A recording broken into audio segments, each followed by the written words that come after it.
Class 9। जैसे कि मैं आपको हिंदी में स्पर्श में आपको पाठे दुख का अधिकार, उसके में आपको मौखिक प्रश्नोत्तर करवा चुके थे। उसके बाद मैं आपको लिखित प्रश्नोत्तर करवा रही थी। तो उसमें आपका लिखित प्रश्नोत्तर में 5 प्रश्नोत्तर आपके हो गए थे और 6वां प्रश्नोत्तर मैं आज आपको करा। तो बच्चों दिनांक है आपकी 13/5/2021, कक्षा 9,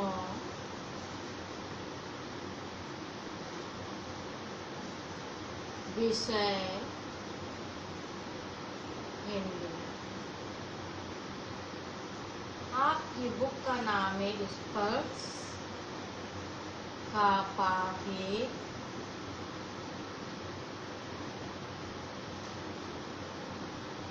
दुख का अधिकार।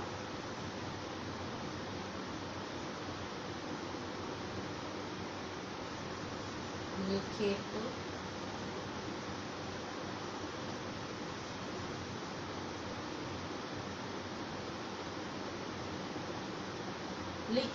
प्रश्नोत्तर, यानी कि दुख के अधिकार का 5 लिखित प्रश्नोत्तर हो गए थे आपके। आज मैं आपको 6वां करवाऊंगी। तो बच्चों 6वां प्रश्न है आपका, बुढ़िया के दुख को देखकर लेखक को अपने पड़ोस की संभ्रांत महिला की याद क्यों आई?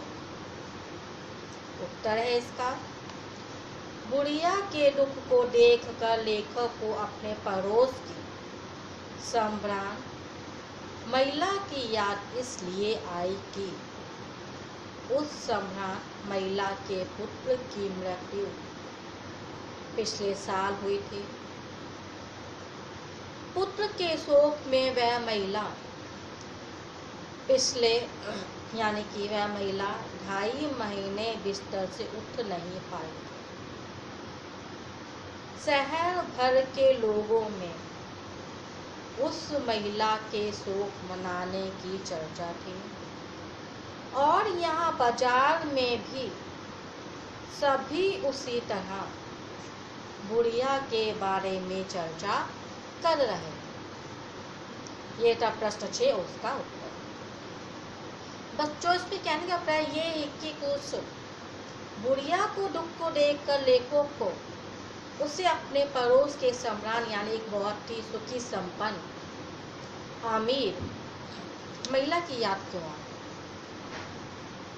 लेखक को उस बुढ़िया के दुख को देखकर उस सम्राट महिला की याद इसलिए आ गई क्योंकि जब उस महिला की जो सम्राट यानी कि बहुत ही सुखी संपन्न थी, पैसे वाली थी, जब उस महिला के पुत्र की मृत्यु अभी पिछले साल ही हुई थी, तो उस पुत्र के शोक में वह अपने पुत्र के शोक में 2.5 महीने वह अपने बिस्तर से उठ नहीं पाई और बहुत बड़े से बड़े डॉक्टर उसका इलाज कर रहे थे और शहर के लोगों में उस महिला के पुत्र के शोक की चर्चा थी। जिस तरह अभी इस बाजार में इस बुढ़िया के दुख को लेकर लोग तरह तरह की बातें कर रहे हैं, यानी कि जब उस संभ्रांत महिला के पुत्र की मृत्यु हुई सब लोग उसके शोक में शामिल हो गए। क्यों? क्योंकि वह बहुत ही पैसे वाली थी, समाज में उसका नाम था और उसका शोक था। वो 2.5 महीने बिस्तर से नहीं उठ पाई थी और पूरे शहर के लोग उसके शोक की चर्चा कर रहे थे। परंतु वही जब ये बुढ़िया महिला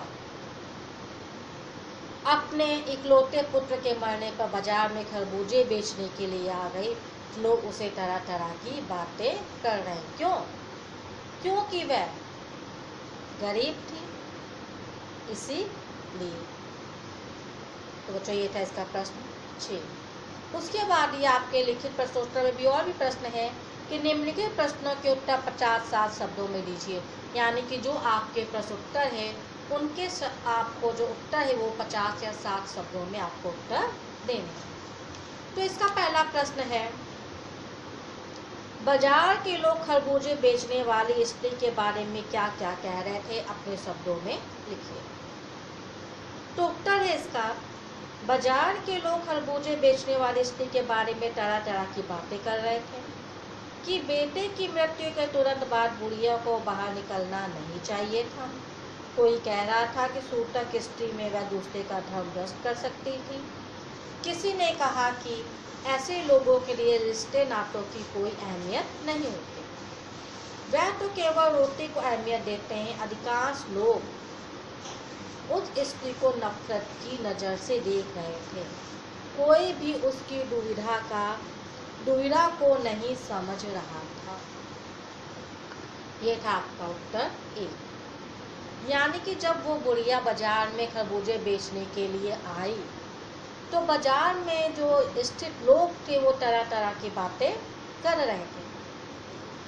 कोई कह रहा था कि बेटे की तुरंत मृत्यु के बाद, यानी बेटे की आज मृत्यु हुई उसी दिन ये बाजार में खरबूजे बेचने के लिए आ गई, उसे ऐसा नहीं करना चाहिए।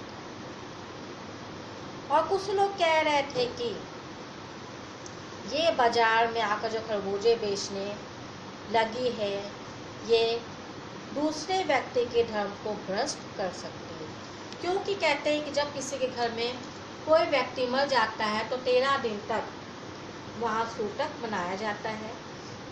तो 13 दिन तक सूतक होने के कारण ये उसी दिन बाजार में खरबूजे बेचने की आ रही है, इससे दूसरे लोगों का धर्म नष्ट हो जाएगा। और कोई कह रहा था कि ऐसे लोगों के लिए रिश्ते नातों की कोई अहमियत नहीं है, वह तो केवल रोटी की अहमियत है।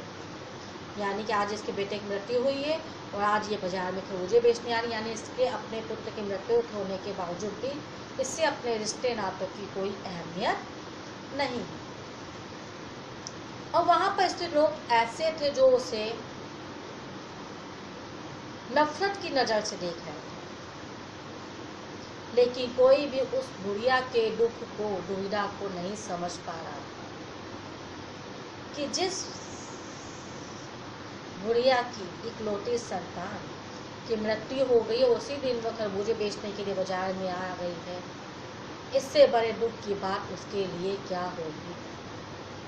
पर उसकी जो समस्या थी, घर में उसकी जो बहू थी बुखार से तप रही थी, जो पोते पोती थे वो भूखे रह रहे थे, उनके लिए रोटी का जुगाड़ करना उस बुढ़िया की सबसे बड़ी समस्या। लेकिन उस दुविधा में फंसी इस बुढ़िया के दुख को कोई नहीं समझ रहा था। ठीक है बच्चों, ये था आपका प्रश्न 1। इसके आगे दूसरा प्रश्न है, पास पड़ोस की दुकानों से पूछने पर लेखक को क्या पता चला। उत्तर है इसका, पास पड़ोस की दुकानों से पूछने पर लेखक को पता चला कि बुढ़िया का इकलौता बेटा सांप के काटने से मर गया था। बुढ़िया के घर में उसकी बहू और पोता पोती रहते थे। बुढ़िया का सारा पैसा उसके इलाज में ही खर्च हो गया था। बहू को तेज बुखार था, इसलिए अपने परिवार की भूख मिटाने के लिए बुढ़िया को खरबूजे बेचने के लिए घर से निकलना पड़ा। ये था आपका प्रश्न यानी आंसर 2।